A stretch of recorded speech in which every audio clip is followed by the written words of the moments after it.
Life is a series of unscripted experiences that forge us into unique individuals. These are the experiences and stories of those who possess the will, beliefs, and fortitude required to overcome obstacles, pursue their passions, and achieve success. Welcome to the HawkCast with your host, AJ Hawk. We're going to get to it. A truly professional joins the podcast tonight. I'm excited to welcome Mr. Kevin Burkhardt. Kevin, thanks for coming on. AJ, I'm honored, and clearly you haven't done your research to call me a true professional, so I apologize for that right off the bat. Well, first off, just listen to that booming radio/TV voice you got, man. It makes me jealous just to hear you. You got that. Is that something you have to practice, or is that just natural for you? You know, I'm lucky. Yeah, I mean, a lot of it's natural, but it is funny because I went back and recently I had like some tapes and stuff from college, and I sounded awful. I sounded all whiny and all weird and nasally. So I guess I think, you know, I had a couple classes in school about, you know, enunciating and things like that, and trying to help really project a little bit. But luckily, I guess mom and dad, you know, checked off the voice box in the gene department when they were doing their thing. So I'm happy about that, man. Well, you hit the lottery there. You sound great. Obviously, your story's crazy though when you really think about it. When you look back at your whole path that you've taken to where you are now, and all the things that you do, man. How is there any way you could give us a brief history of how you came to be where you are now as doing play-by-play for football, baseball pregame? You're dabbling into golf now, I guess, as well, and getting into college basketball. So, like, how did you get there from being a car salesman at one point? I'm sure that's like the hack question that everyone wants to talk about with you, and I hate to give you the same questions you get from other people, but that is a cool story, man, how you were legit selling cars, right? I was legit selling cars, man. Yeah. So, I mean, if you have like any need for like a new Chevy Tahoe, I'll hook you up, AJ. Just, you know, just heads up if need. I love Tahoes, man. I do. They're pretty sweet. Now, you know what? It was it's one of those things where, I mean, obviously I'm really, really lucky. I mean, you know, to be in this position, you know, hey, look, I mean, first of all, with watching you play every Sunday, right? I mean, there are what, 14, 15 people in the world that get to call NFL games. So, you know, I love it. It's been my passion since I was a kid, and I'm so fortunate to be there. And then, you know, be at all these baseball events and hosting the World Series. I still pinch myself, man. I really do. And I guess it feels good. I mean, you know how it feels, you know, when you work so hard for something and you achieve it, you know. And basically, right out of school, if I could try and do the short version of the story, you know, I started out in radio. And so I worked at all these places. My main job was, believe it or not, a 1,000-watt radio station that went off the air at night. So when I say that, I'm talking, you know, from your house to the supermarket. That would be about it. And then we went off the air at night. So I did like high school football there and like cool, you know, like a lot of local town stuff. So that was kind of my start. And then it was just kind of anybody who would let me on the air somewhere, you know, local TV, or I got in, I did minor league baseball for 4 years, which was great. And anything I could get my hands on just to kind of build a resume and hopefully have somebody notice. So it just got to the point where I kept knocking on doors, and, you know, I really thought I was good enough to do it, but you know, it's hard. It's hard to get a call back. The competition in this field is really fierce, and you know, I was a nobody, so I didn't get the breaks.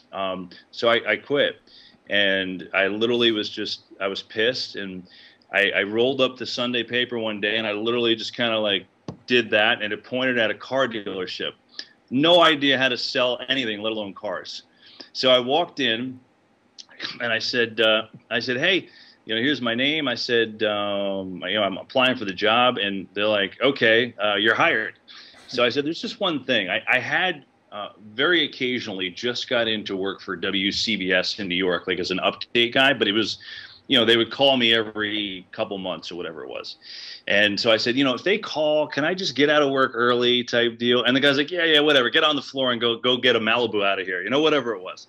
And so, you know, it's the best thing that ever happened to me, because what it did is two things. A, it made me realize what I wanted, and it made my drive really strong. Like, you know, I did that, and I was like, okay, like this is not what I want to do. I really want to push hard.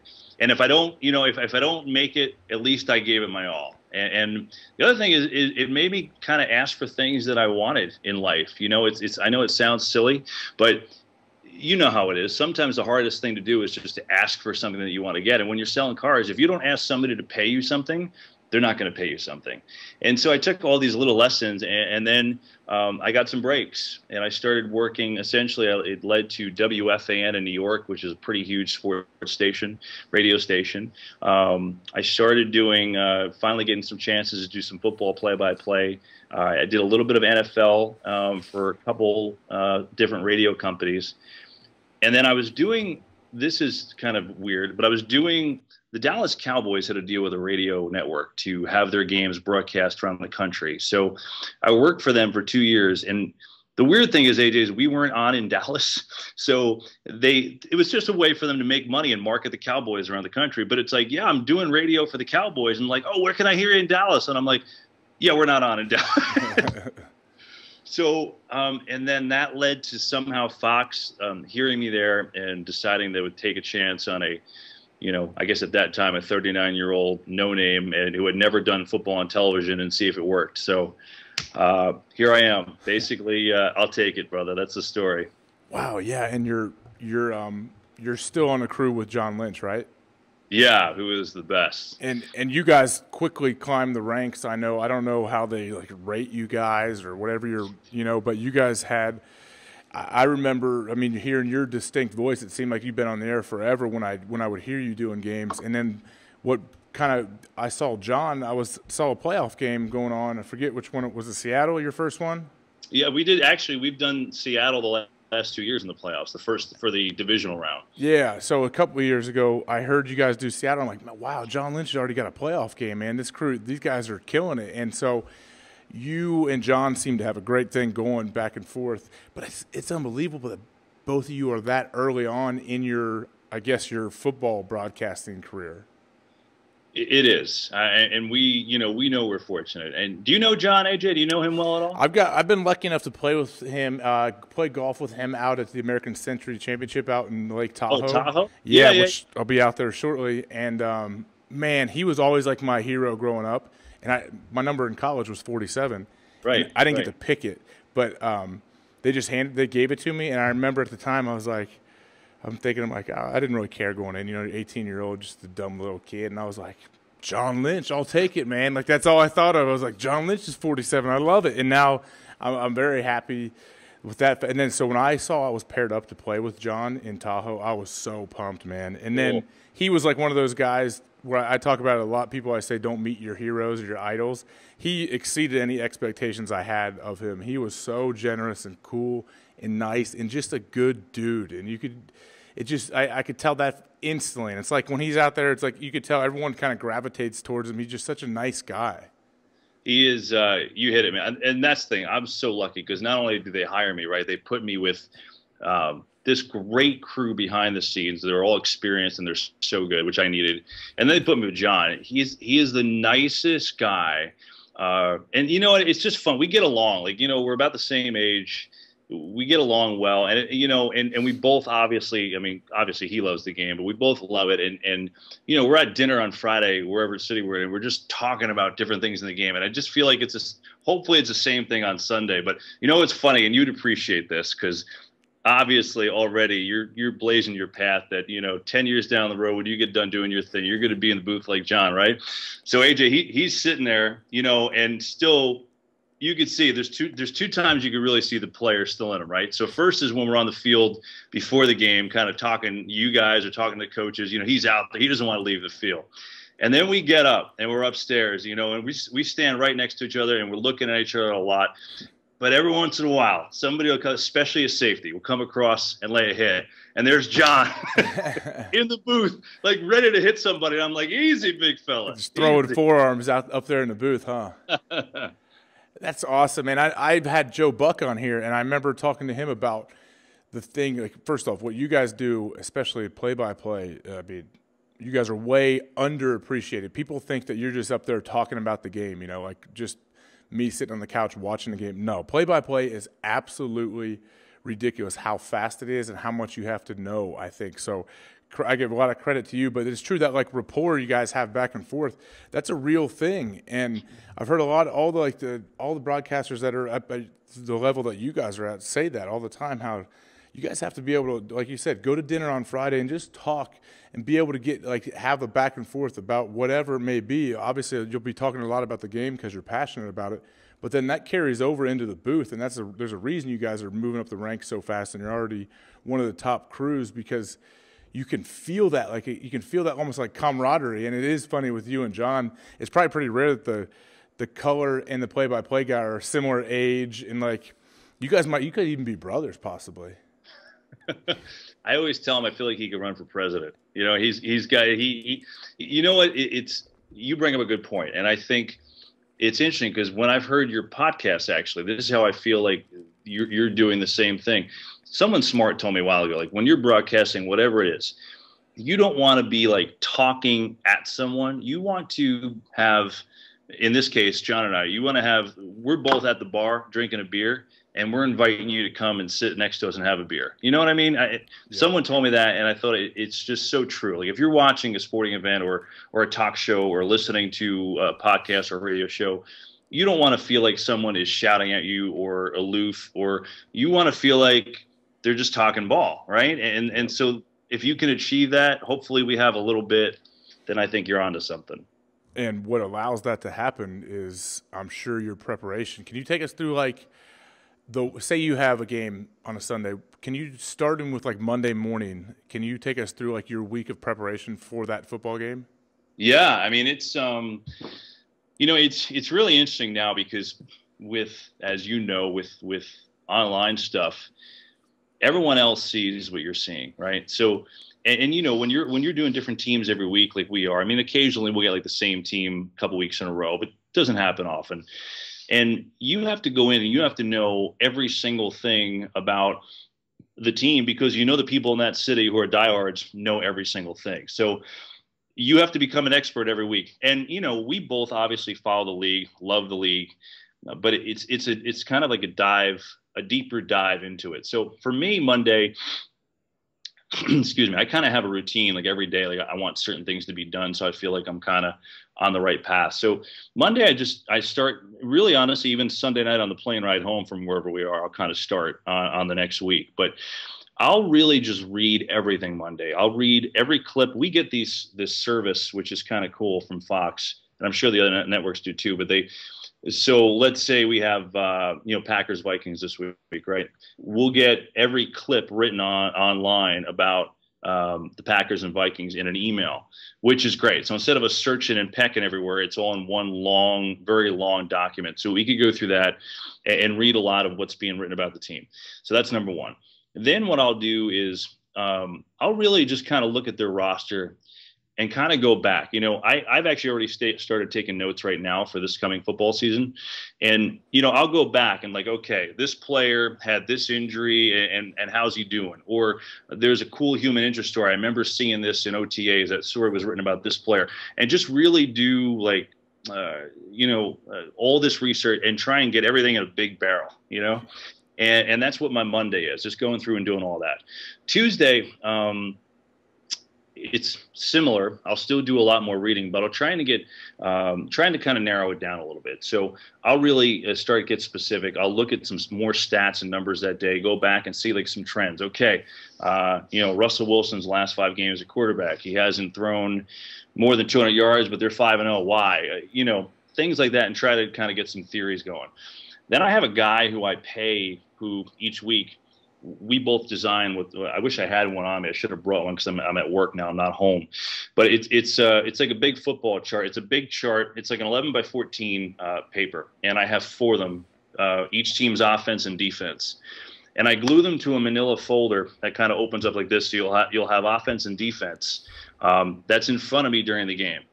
And I have a ton of stuff on there. So I'll get that either Tuesday night or Wednesday from this guy with just the basics like roster. and then I'll put it in the depth chart. It has on there height, weight, college, things like that. And then I'll go through and start adding in notes on the computer. Also, in this time, we get a packet from the PR staffs from the game notes and stuff like that. And some teams are better than others, but there's a lot of good nuggets in there. And what I usually look at from that type of thing is not only interesting stats or something like that, but especially if you're doing a team, like let's say we're doing a team week 15. Well, that's a lot of the season to cover. So I'll go back and look at the participation chart. Who's played when and where? Who got moved from left guard to right guard week 8 and why? Just like looking at all of those storylines. And then really into Wednesday and Thursday, the last couple things I do, I try and really get a lot done on my charts, note-taking wise, and then I start watching tapes. Now, sometimes I'll do that earlier in the week too. It just depends what I feel like. But a lot of times I'll go into it on Wednesday. And the reason why is because now that I have my charts kind of done, I'll sit there and watch the tape with my charts. So it's kind of like an identifier. So I'm saying, okay, A.J. Hawk on the tackle. Here's A.J. Here's the notes I have on him. Oh, here's a good play. Kind of write something in. And as you know, A.J., the one thing so that's what I bring to the city, basically. All these notes and basically my charts are my lifeblood. And it's a way to have all your notes on there, but it's a study. It's like flashcards, really. It's how you study the names and numbers, where guys are, what formations they play. And you have to kind of be on top of all that going into the city. The one thing that we get, and I'm sorry I'm being a little long-winded here, but you're great, man. The one thing that we get, which nobody else at home gets and no one can see online, is our meetings with you. And going into the home team's practice on Friday and watching a full practice, which no one else can do because the rest of the media gets, I think, 10 minutes now.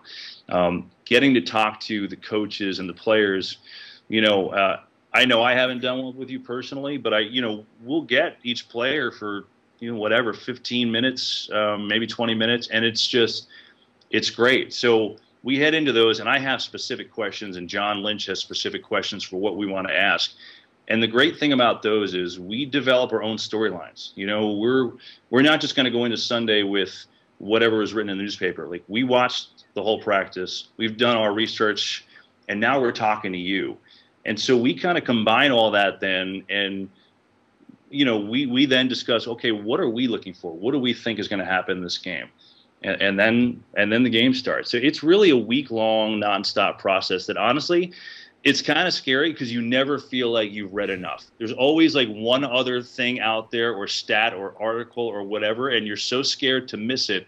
It's a never-ending process. So you just dive in, man, and then you wake up and it's 1 o'clock on Sunday and you're on the air. Wow. And all that preparation, it's something that I talk about a lot. All that preparation lets you rely on your instincts when the game comes, doesn't it? Where you can just call the game and it's just the game is played through you as the play-by-play guy. 100%. Like, you can't. It's like studying for the final exam. Anytime you knew your stuff, you were confident. You just sat down and took the test. But when you were out and maybe you kind of you didn't, then you're struggling and you're sweating. So I have those charts that I told you about. I have them in front of me, and they're kind of brain cramp charts. So if you forget for a second, or if you want to reference something, maybe we go to commercial and I want to look at something that might be interesting to talk about. I'll go down and look at it. But yeah, essentially, hopefully I've memorized 95% of that, if not all of it, and it's just kind of there for a crutch. What would be like the worst mistake you can make on the air? Would it be pronouncing a guy's name wrong? I mean, I hate doing that. I mean, and I've done it a couple times, but it sucks. It's so hard. I mean, like, who's the Patriots? Chris Monolea or Tufa? Is it Michael Hawua? Wait, Hawuamani or something? Yeah. See, I'm out of season. I forget it. But I've never been able to pronounce it right, and I played against him. It's hard.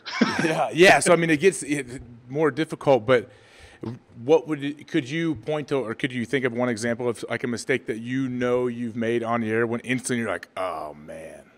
Well, I'll give you an example. I mean, that's one. To answer that question, the pronunciation thing, what I do is on those charts, I phonetically write out the last name. And if it's something that I know I'm going to have trouble with, like let's say Ho'o Manawanui, right? I will write it out huge. And just for my own sake, when he catches the pass, even though I know who it is, I may look down and kind of go just so I don't screw it up. The biggest thing I think I mean, look, so much can go wrong in 3 hours of live television. I think it's the greatest job in the world, and I love every second of it, and I'm fortunate to do it. And the adrenaline like I get of doing games is like nothing else. You know, it's probably honestly not all that dissimilar to you playing. It's just when the kickoff, it's awesome. So you're talking for 3 hours straight, and I think a lot of people don't realize that. Like, imagine just living life without a filter, and it's hard to stay focused, you know, for that time and stay razor sharp focused. I think the toughest thing, and certainly as a play-by-play announcer that you worry about, is really identifying and misidentifying, especially on a big play. So, you know, let's say a pass is in the air, right? And it's intercepted and take it back for a touchdown. You better know who caught it and took it back like right away. And, you know, sometimes it's real easy to see, but sometimes the pick is made way diagonal on the other side of the field. And if two guys are like the same stature and have a similar number, like let's say 31 against 21, it's not easy. So you're making a split-second call, and you have to get it right. That's the toughest thing. I knock on wood, I've been pretty good at it. But there was a game last year where we were doing the Browns, and I think they were playing the Colts this game. So the Browns had Andrew Hawkins, who's like 5'7" wide receiver, and then there was one, I can't remember who the other receiver was, but similar thing, a short guy, and one guy was 88, the other guy was 86. So twice in the first half, I called them. I got it wrong both times, and it drove me crazy because I hate doing that. Because the jerseys were crumpled up a little bit, so the 6 looked like an 8. You know, yep. So I have a spotter in the booth who stands next to me who, you know, will help me if I don't see something, or he'll always point to a guy making a tackle or just to kind of help me out. I don't rely on it, but when I need it, he's there. So I just told him, I said, hey, from now on, if it goes to a short guy, I'm looking to you for I make the call. That's basically it. How do you announce it, and do you like own it? Say you make a mistake and, like you said, you mix those two guys up, which would be very easy. Do you say that, oh, well, I apologize, it's, you know, Andrew Hawkins rather than whoever else it would be? You know, I would say 95% of the time, yeah, because I mean, people make mistakes, and I always feel like if you make one, it's very easy to say you screwed up and here's the right thing and move on. You know, I think the only time I wouldn't do it is that if it's like a very minimal play and, you know, John is talking about something, then I might, you know, and the team's like lined up ready to run the next play, I probably won't go back to it, you know. But I mean, if it's a decent play, for sure, I think you have to. I agree. I think you should always, no matter what, anyone can respect when a guy at least will say, you know, oh, I apologize, I mispronounced this, or I messed this up. Like that's understandable. I think people can relate to that. But that brings me directly, it's crazy. I would have asked you this if you did not work for this guy, but correct me if I'm wrong. You have worked with or for Mike Francesa, right?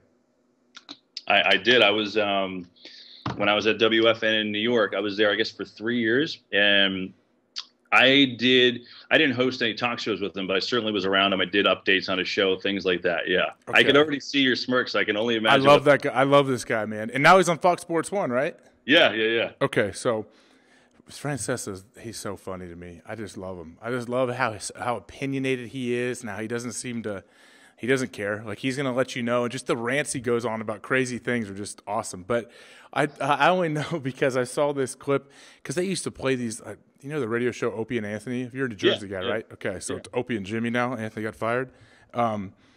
They have callers that would call and mess with Francesa. They would call him in and basically prank him online. And he would just, how Francesa would handle him would just kill me. And that's why they did it, because they loved listening to him respond. But there's one time when I've seen the clip, and I'm pretty sure Francesa fell asleep on air, on camera, on air. And he wouldn't know. He never, I still don't think he's admitted that. I think he said, no, I wasn't sleeping, you know, his awesome accent, and he won't admit to it. He can do no wrong, AJ. There is nothing that you know what? He actually treated me well when I was there, but it is funny, man, because he is like the king of the king over there. And my personal Francesa favorite is when he does the the callers are gone. So hey, one thing I know, Bengals have an enormous game. We're back. Cuts the caller off, Rob. You know, so I tell you what, though, I will say this. You know, I've done 5.5-hour talk shows on the radio at that station. Man, it is so hard to be on the air for 5.5 hours by yourself. And he does a tremendous job. And he also knowing how the fans are, he gets people pissed. So he'll say something and he gets people fired up, and then it's a fun afternoon of radio, as you already know. Oh, he knows what he's doing, I think, and that's what drives the needle. And I'm sure his bosses love the fact that he will get people riled up and get them going. Because you're right. Think about that. You're just sitting in front of a mic by yourself, and you just, okay, turn it on, let's talk. Like, yeah, that's daunting to me. That is scary to think about.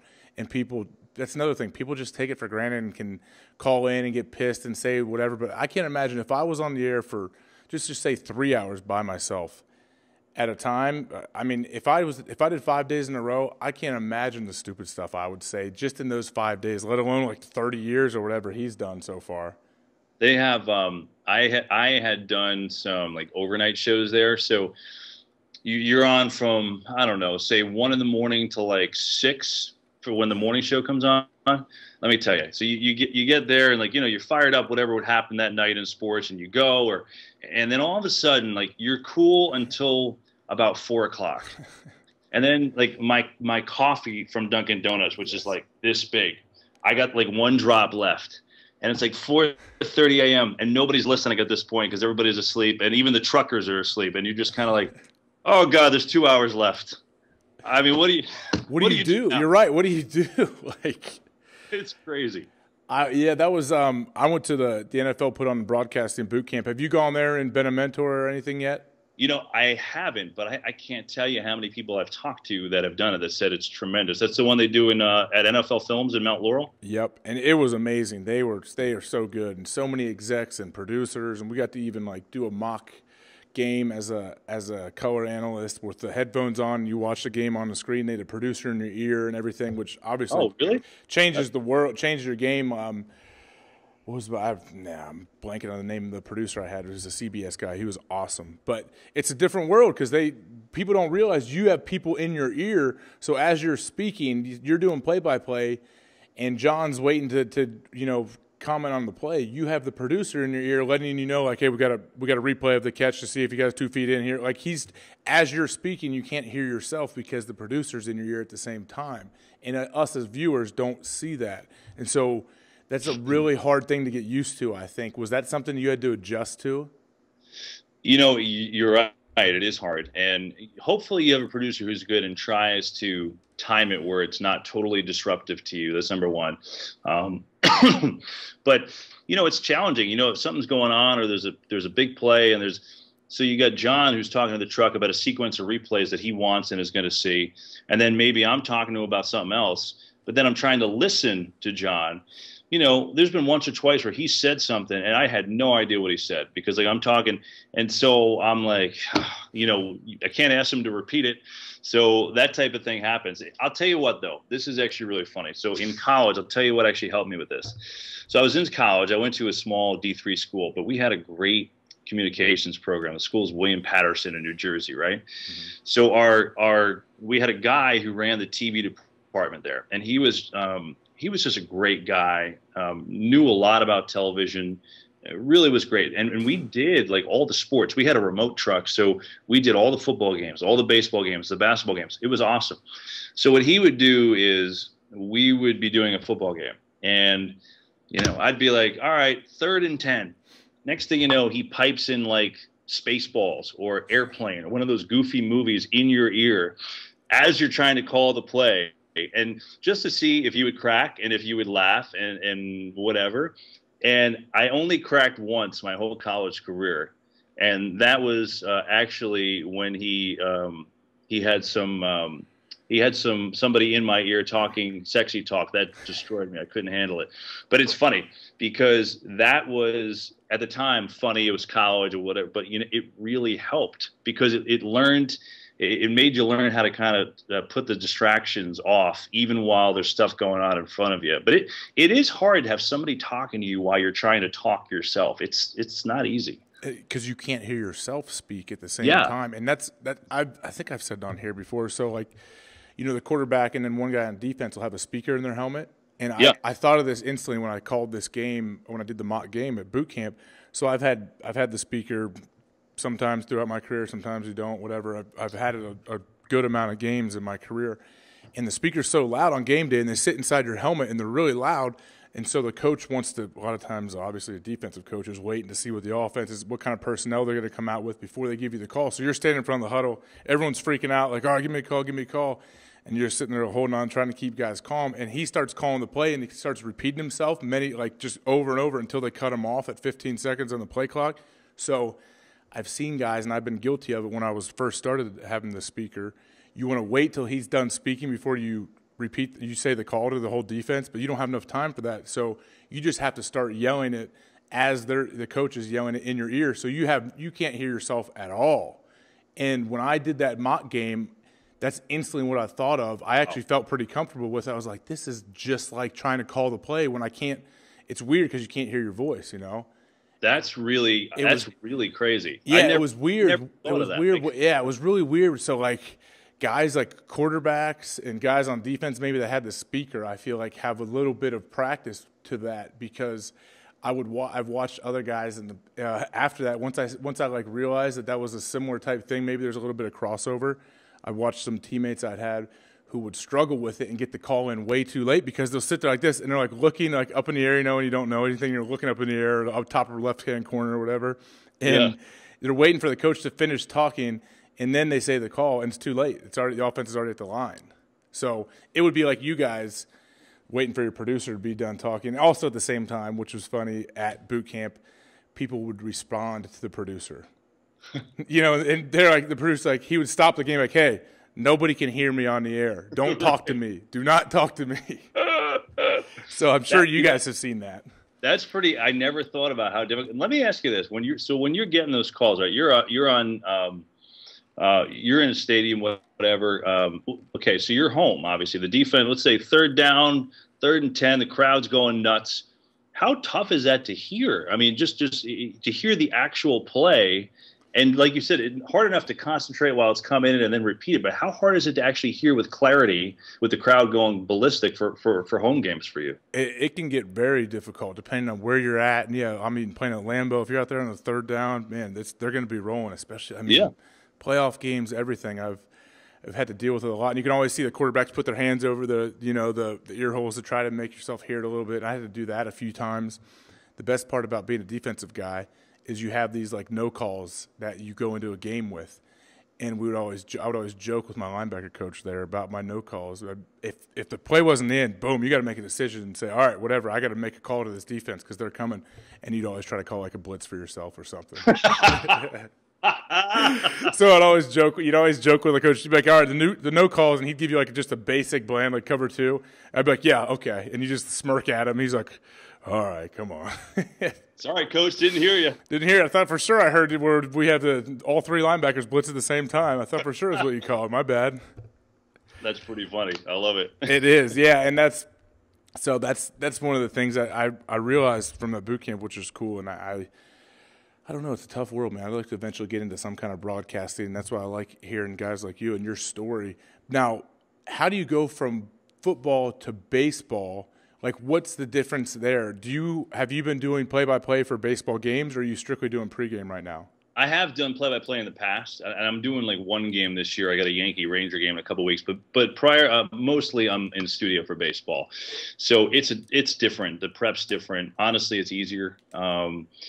Basically, what I'm doing for studio is you just kind of have to stay on top of the league. And I have contacts that I'll talk to and email from different teams or scouts, whatever, to get their takes on something if I have an opinion and want to see if I'm on the right track or whatever.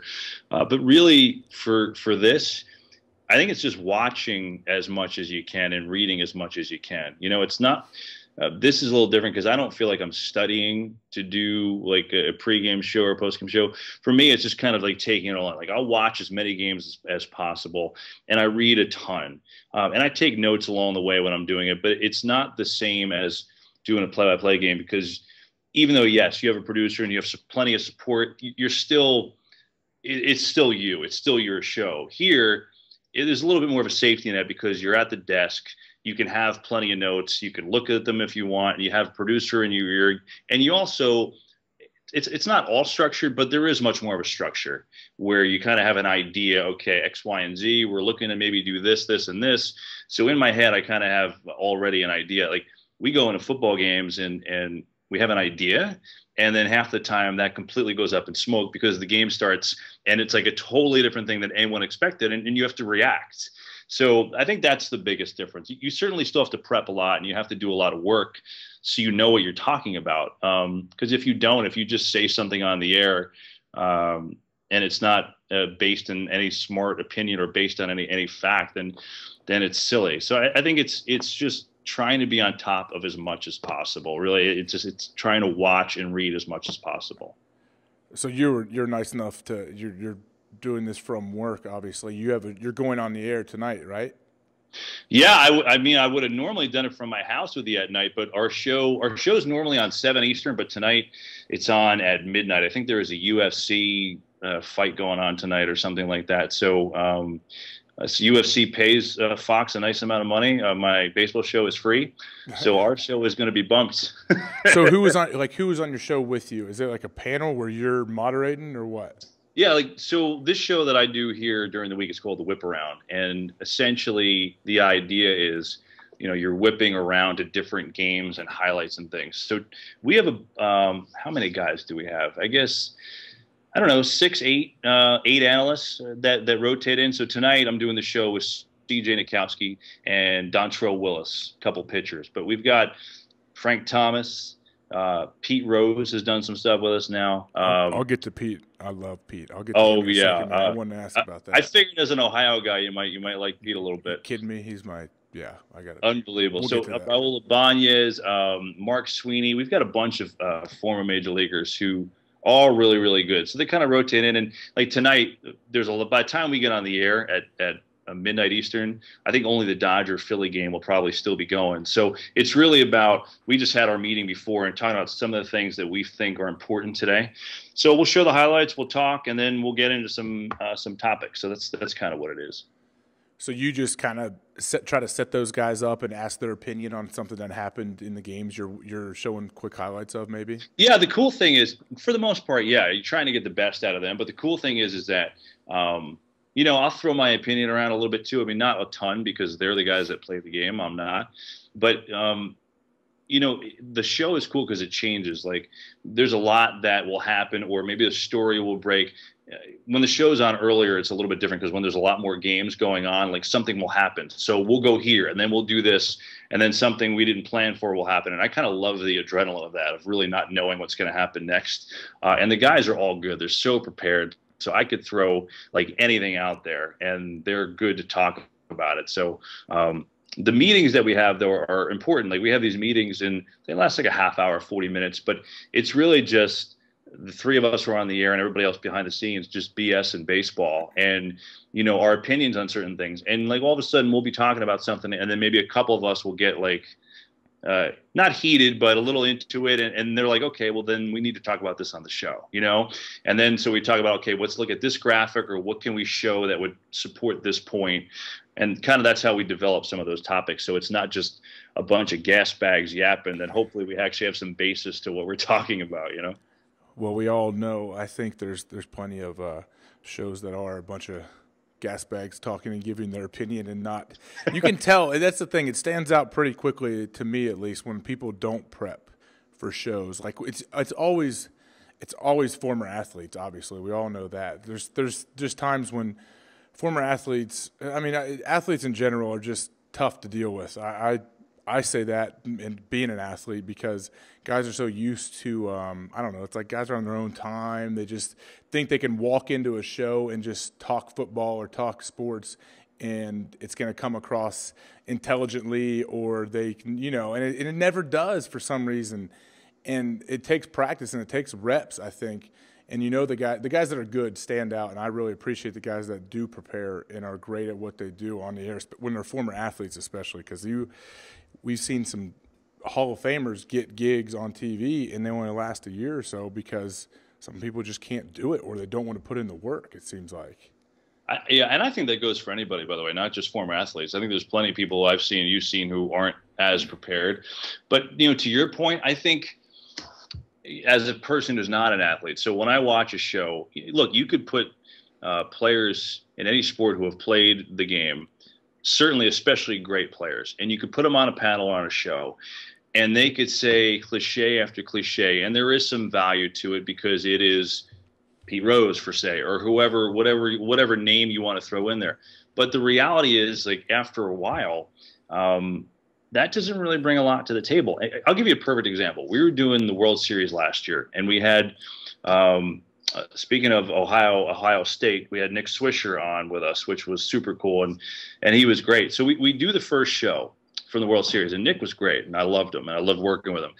And after the show, he's like, how you guys were doing this and preparing for this, like, how did you, like, the one argument or the thing we were talking about, you had all these notes, like, can you show me, like, what you're doing so I can be more prepared with what I want to say tomorrow? And I was so impressed by that. And I was like, yeah, of course. I said, I said, listen, and I think you agree, a huge part of it is your experience in certain situations that I have, or anybody at home has no idea. Yeah, only AJ Hawk can tell me what it's like when it's first and goal and there's 2 minutes left. You know what I mean? That stuff is huge. But also, yeah, I think to spin it forward, if you're looking at certain situations, or if you're doing a highlight show and you're going to talk about a point, you could tell, you played, and that is huge. It's a huge advantage over anyone else in that situation. But in terms of putting a little time in and doing a little bit of homework, it makes all the difference in the world, I think. 100%. I agree with you. And that's cool of Swisher to do that, because most, I'm sure you could attest to it. Most athletes wouldn't do that. They'd feel like a lot of athletes, like, egos would get in the way, when they should. That's a great thing, because Nick is a prime example of a guy with a huge personality, and everyone loves him. He's just fun-loving dude who's always, like, got crazy little handshakes with his teammates, and he's funny on air. But like you said, he comes to you to ask how do you prepare, and what do you do to find a way to kind of get your point across, because it's true. It's not just talking into a camera. It's not like I'm talking to my buddy. You want it to look that way, but it takes a lot of work for that. But to transition off that quickly, I just want to ask about Pete Rose, because Pete has recently signed on with Fox Sports 1 to do some stuff, and I've seen him on air. And first off, I love, like, the cowboy boots he wears, which are awesome. Snakeskin, AJ. The snakeskin, and I think Jonathan Butnick, who worked for the Packers and helped me facilitate this with you, so I appreciate you, Butnick, for doing this. And he works out there at Fox Sports 1 with you now. And he was telling me, I think it was on air when Pete said something. They asked him, he was mentioning a story how his son called him and said he was on a slump, an 0 for 23 slump or something. And he said, what should I do today? He's like, I don't know, call David Concepcion. I never went to 0 for 23. And that's like a story Pete told on air, I guess. Did that happen? I was hosting the show. Oh, yes. I got to look this up then. I need to watch the clip online. It's great. And I know Pete's son well, because ironically, when I was doing minor league baseball, he played on the team. They were called the New Jersey Jackals for 1 year. And Pete Rose Jr. is the coolest dude ever. So when Pete Sr. got hired, he texted me, he said, oh, have fun with Pop. I guarantee you'll be laughing. And he wasn't kidding. Here's one for you. You'll love this. So 2 quick things about Pete. First of all, it's incredible, his knowledge. Not only, I mean, he could tell you, AJ, he could tell you anything from 1900 to who the last guy in, like, the Rays bullpen is right now. It's unbelievable. But he is he's got this, like, element to him that he's Pete Rose. I mean, whatever. Let's just go with the vote. We were doing, I think, the second show I did with him. So we rehearse a little bit, mainly just to kind of look at some of the highlights if they're in, and just to kind of see a couple situations. We don't, like, really rehearse and say what we're going to say, So we're rehearsing pretty late this one show. We're a little bit behind. We're trying to cut some highlights. A couple things went wrong. So they showed us, like, a couple things just before we went on the air. And then we go on the air. And Pete, the little IFB things, I don't know if you wore those at the NFL camp that you did, with the things you put in your ear to hear, basically. Yeah. earbuds. For those who are at home, they're like the earbuds that you put in for television. He doesn't like wearing it because the voices that he hears from the producers distract him, so he doesn't wear one, which of course makes it hard when you're trying to communicate with them. So we stop rehearsing, and then literally 45 seconds later, the show starts. But we have a stage manager in the set that's like, all right, guys, we're on in 30, and like counts us down. So we come on, you know, we're like, we're talking a little bit, and then we shut up and we start the show. And Pete's like, hey, when's the show start? Are we on the air? I was like, the show has started, Pete. The show has started. I love it. Great. It's great. He is a piece of work, man. He had this shirt, like this collared shirt, monogrammed "Hit King" right here. I mean, how do you compete with that? You can't. And the first thing I saw him on was, so I knew when he got hired. I'd read about it, and then Jonathan texts me and he's like, "Hey, you're gonna love this. We just hired your boy Pete." And he's my boy just because I love him. I don't know him. I wish I did. I got to meet him one time at a signing show in Chicago. And what was amazing, like, I had to go meet. I was like, I got to do this. And I don't usually. I'm normally like a shy guy. I'm not going to go up and say something to a guy. I was like, this is Pete Rose, man. I have to. And so he was wearing like this sweet, like, flat bill hat, all like crooked and sideways, sitting there signing some balls or something. And I went over and I was like, hey, Pete, how you doing? My name's AJ Hawk. This was right after we'd won the Super Bowl, actually. So yeah. I didn't say that, I don't think. But I was like, actually, I'm from Ohio. I played for Ohio State. I'm a huge fan. My dad loves you, favorite player ever.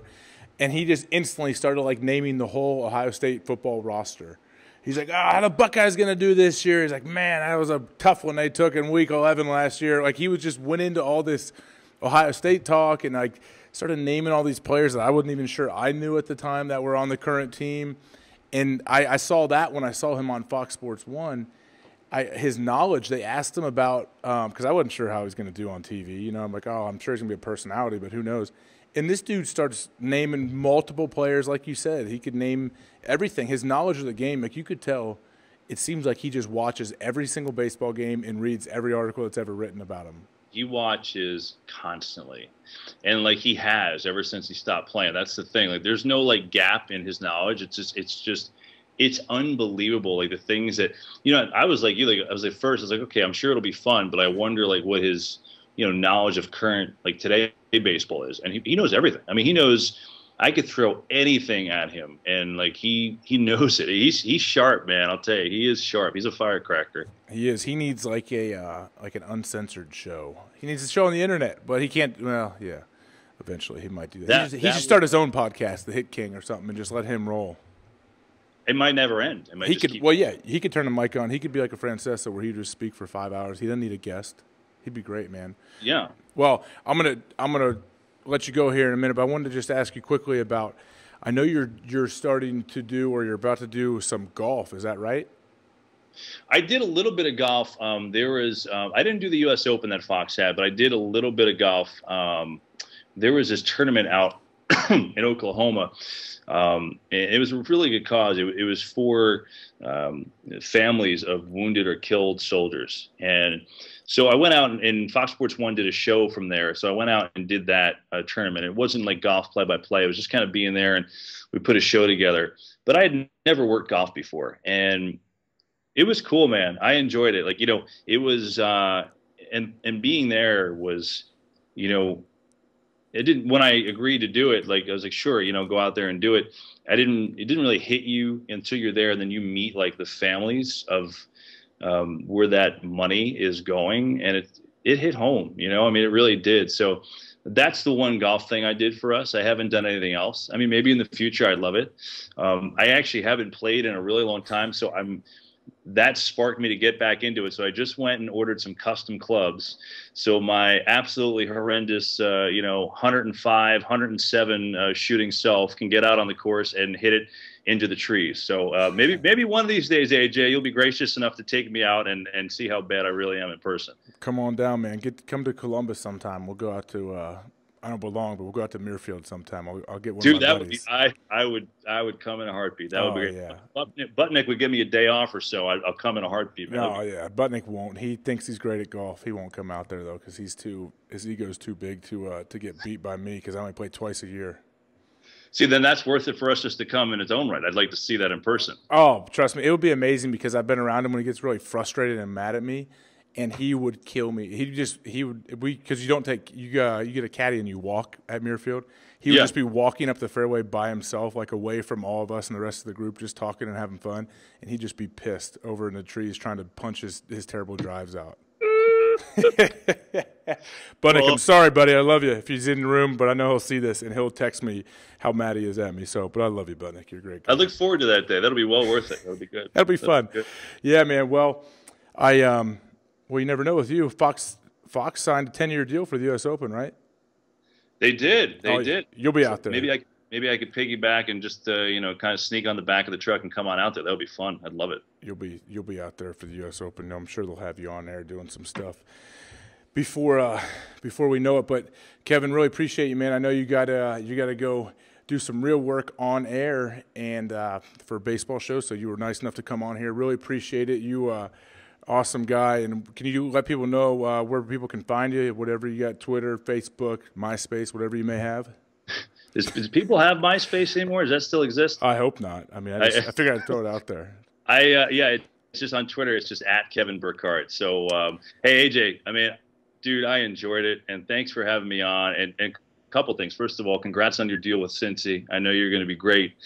And dude, I think it's so cool what you're doing, by the way. I mean, to take the initiative and kind of start doing this while you're still, playing in the prime of your career is pretty awesome. And I enjoyed the heck out of coming on, man. Thanks for doing it with me. Oh, hey, thank you very much. I've honestly enjoyed this more than a lot of them, just because it's fun to talk to like I said before, a true pro, and you have awesome stories, and your whole journey is, like I said, is awesome.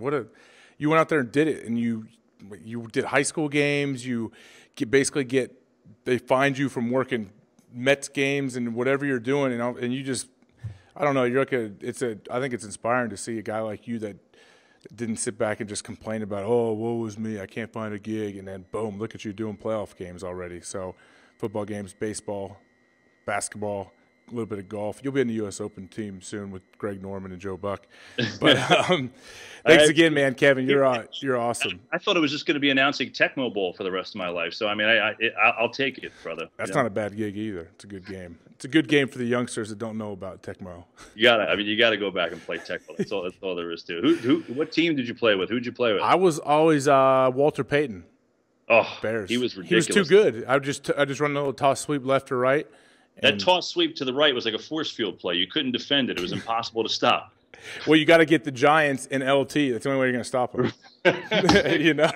I'm sure I'm taking you back there. That's the only way you're going to smash them and get them on the ground is with LT. Oh, so true. So true. It's the only way, man.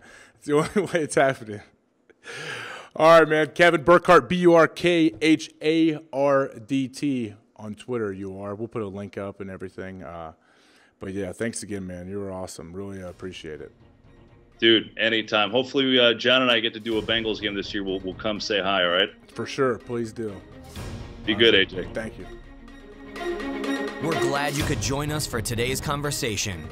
After you subscribe to the show, head over to thehawkcast.com or reach out to AJ directly on Twitter at @officialAJHawk to recommend future guests that will help us inspire people to keep talking. Thanks again, and we look forward to speaking with you next time on the HawkCast.